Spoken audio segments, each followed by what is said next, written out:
Hi everyone. My malignancy project is on malignant peripheral nerve sheath tumors, which are kind of personal to me. Nothing bad. We'll talk about it later, but let's begin. So let's begin with the etiology of MPNSTs. No matter how you say it, it's a mouthful. They are neoplasms originating in Schwann cells, perineural cells, and intraneural fibroblasts. Um, in humans, these tumors are placed into subclasses. However, in animals, they are so rare and uncommon that they are unsure of how to categorize them. So any tumor or malignancy in these cells is just considered a MPNST. Um, on top of that, they are morphologically complex, giving them a hard pathology behavioral diagnosis. In this picture, you can see three histological viewings, but and they all look different, but they are all from the same, I believe it was an ulnar tumor. As you can see, they're all morphologically different, making it very hard to diagnose a MPNST. Incidence and risk factors. As I said before, MPNSTs are rare and uncommon, so not much is really known about them. But what we do know is that MPNSTs account for 27% of all nervous system tumors in dogs, and that percentage is even less in cats.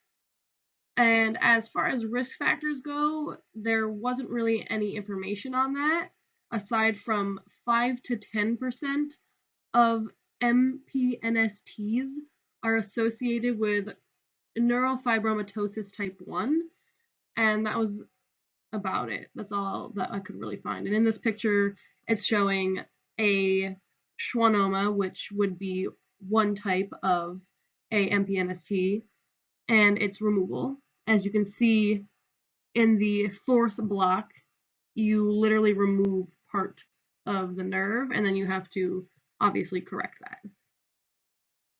History and clinical signs. So there was no definite history on animals with MPNSTs, but I did end up finding two case studies, the first of which the dog showed anorexia, general weakness, and the inability to stand, as well as a mass on the upper right side of the ulnar region. Her hematology came back, as well as her biochemical profiles came back normal. And the other case study showed incoordination in the pelvic limbs and micturition for about a week. There was also a mass in the abdominal cavity that was attached to L3 and L4, causing bone lysis in L3.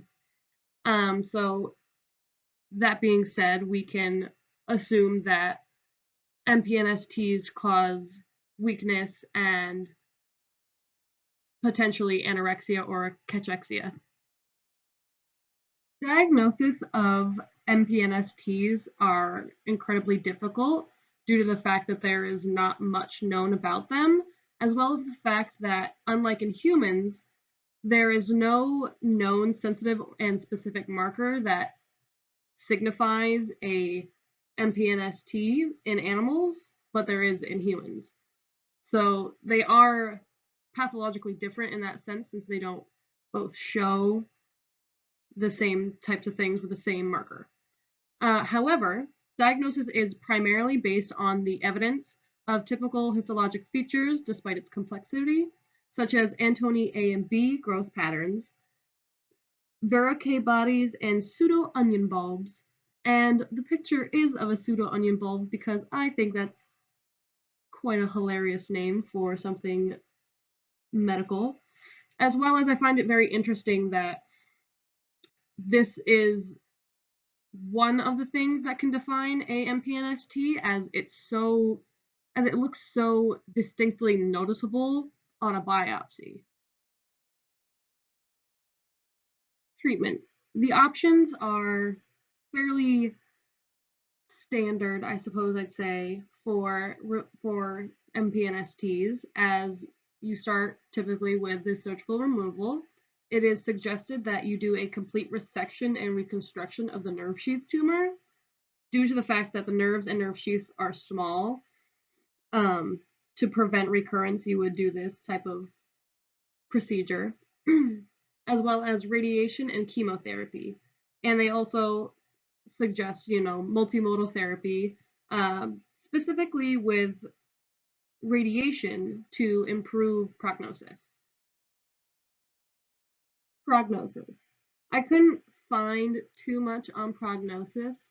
The most I could find was that there was a 61% 5-year survival reported with full clean margins with their resections, and then a 32% 5-year survival without clean margins, which both are not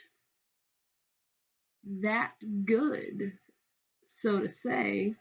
I wish there was more that I could find on this, because prognosis is very important when it comes to cancers and the treatment of such, and ways to go about the cancer. So, unfortunately, this is as much as I got, but it's still something. Okay, I have more stories. So this is my dog, Onyx. It was his birthday recently. He just turned 11. What a sweet boy. But anyway, about a year and a half ago, I discovered a mass on his left arm.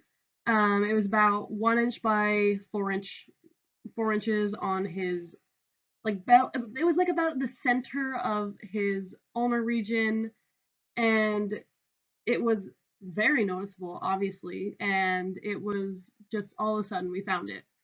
Of course, I freaked out and started panicking.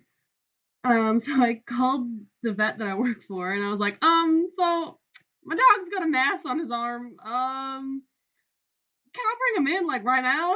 And my vet was like, yeah, why not? You bring him in. And I was like, all right, cool.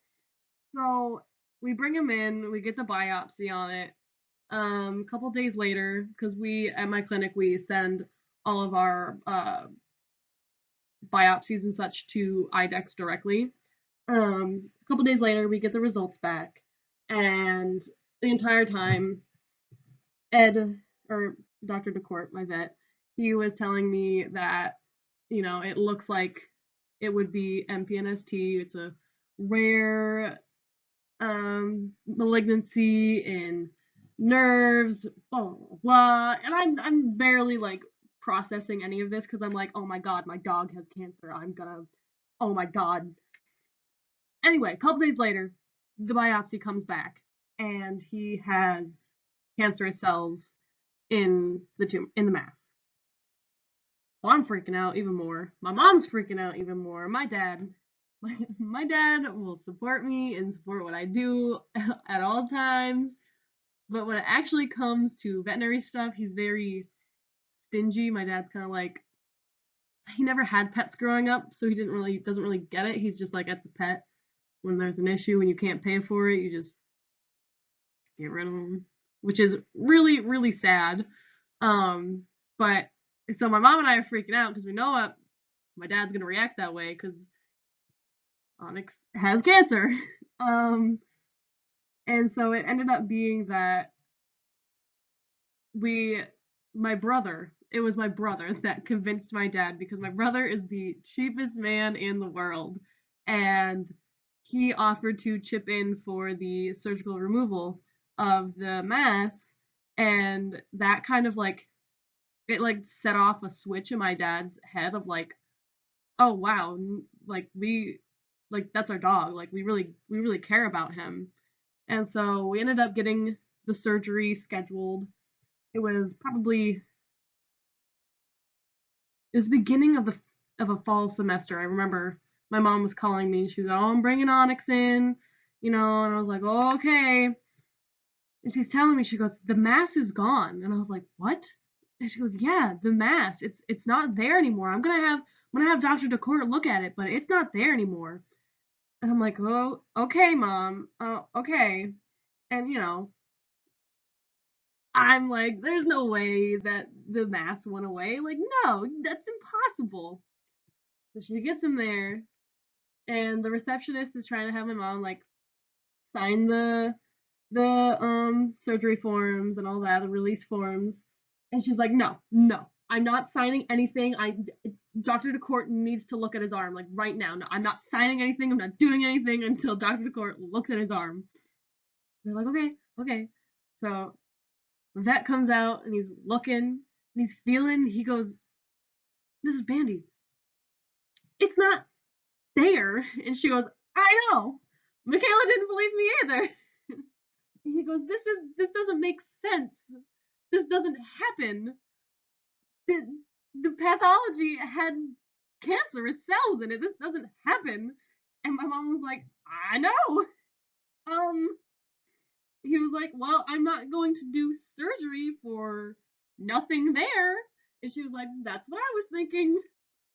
So, needless to say, it's been about a year and a half, and